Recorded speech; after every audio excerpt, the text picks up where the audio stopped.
Haya, hapana, mimi nataka tuishie hapa. Tuendelee ama tusiendelee? Lolote dhidi ya mimi Joseph Julius Mapunda kuunganishwa katika ndoa na Agnes Alphonse Wekula.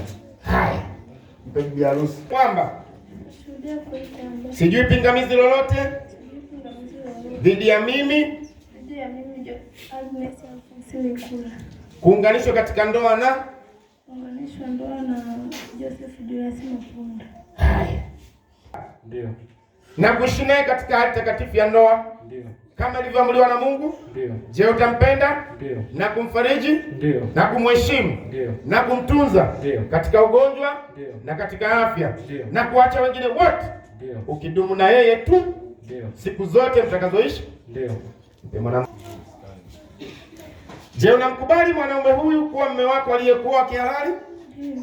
Na kuishi naye katika takatifu ya ndoa kama ilivyoamriwa na Mungu? Je, utampenda? Na kumfariji na kumheshimu na kumtunza katika ugonjwa na katika afya na kuacha wengine wote, ukidumu na yeye tu siku zote mtakazoishi? Haya. Naitwa Alphonse Anthony Wekula. Mna mahusiano gani? Ni nani yako? Ni mtoto, mlezi, baba, nani, mzazi hivyo? Mimi ndio baba wa Agnes Alphonse Wekula. Mzazi? Baba, mzazi. Safi. Unatoka kwangu mzee. Neno hilo ni zito sana. Ili Jose ajue nimepewa na baba kabisa. Endelea, tamka maneno. Toa kibali sasa. Aolewe na sema.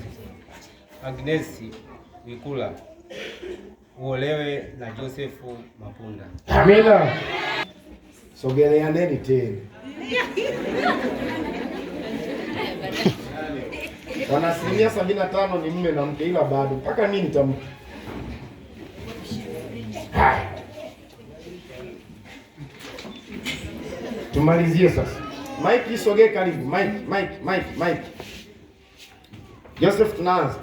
Na wasihi watu wote waliopo hapa washuhudie kwamba mimi Joseph Julius Mapunda na kutoa wewe Agnes Alphonse Wekula uwe mke wangu halali wa ndoa, niwe nawe na kuambatana nawe, tangu sasa hata siku zote, katika hali njema na katika hali mbaya, katika utajiri na katika umaskini, katika ugonjwa na katika afya, nikupende na kukutunza mpaka mauti itakapotutenganisha, kulingana na amri takatifu ya Mungu.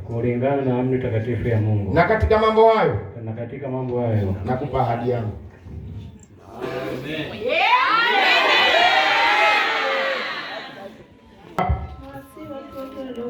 Washuhudie kwamba mimi Agnes Alphonse Wekula na kutoa wewe Joseph Julius Mapunda uwe mume wangu halali wa ndoa, niwe nawe na kuambatana nawe, tangu sasa hata siku zote, katika hali njema na katika hali mbaya, katika hali njema na katika hali mbaya, katika utajiri na katika umaskini, katika ugonjwa na katika afya, nikupende na kukutunza mpaka mauti itakapotutenganisha, kulingana na amri takatifu ya Mungu. Na katika mambo hayo